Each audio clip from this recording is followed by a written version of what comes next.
Question 3 is about purifying water or potable water. We've got a test to see if seawater contains dissolved solids. You've got your Bunsen burner, your boiling water, and then you have your watch glass of water, X here above our beaker. First question asks us to name equipment X.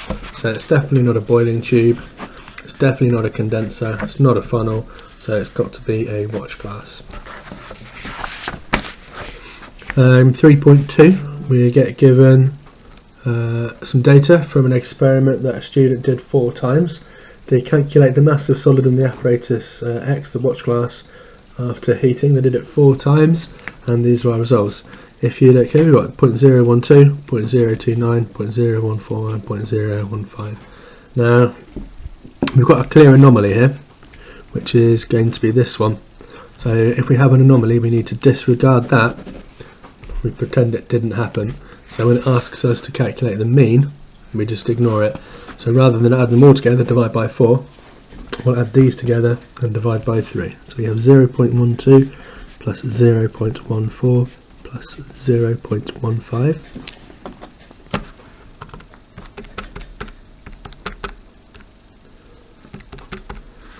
Type those into a calculator, press equals, that gives me 0.41, and then I divide that by 3, and that gives me 0.136 reoccurring, and it's asking us for 2 significant figures. So a 1.136 is going to round to a 0.14, and let's make sure we put it in the correct place, and we underline it so the examiner knows what he's looking for.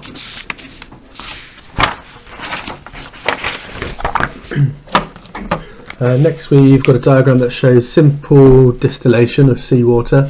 So you heat it with a Bunsen burner, the water increases in temperature, goes from a liquid to a gas, so it evaporates. It goes up through this delivery tube, and as it passes through here it cools and condenses, and you end up with a liquid dripping in here, which will hopefully leave the salt water behind, or leave the salt behind, sorry.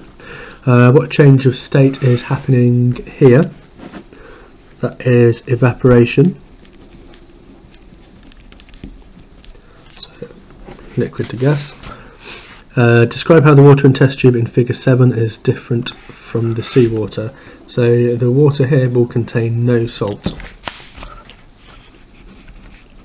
So the salt has been left behind in the conical flask. Or you could say it's pure. 3.5. Why does producing drinking water from seawater using distillation cost a lot of money?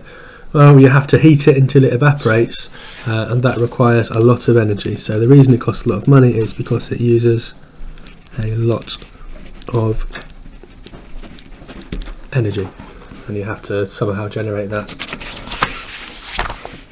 Last part for question 3, 3.6. River water is filtered then sterilised to make drinking water. Filter is to remove particles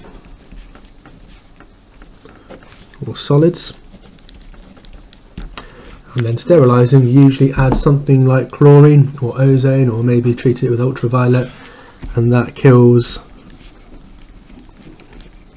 bacteria or microbes. So it kills bacteria or microbes.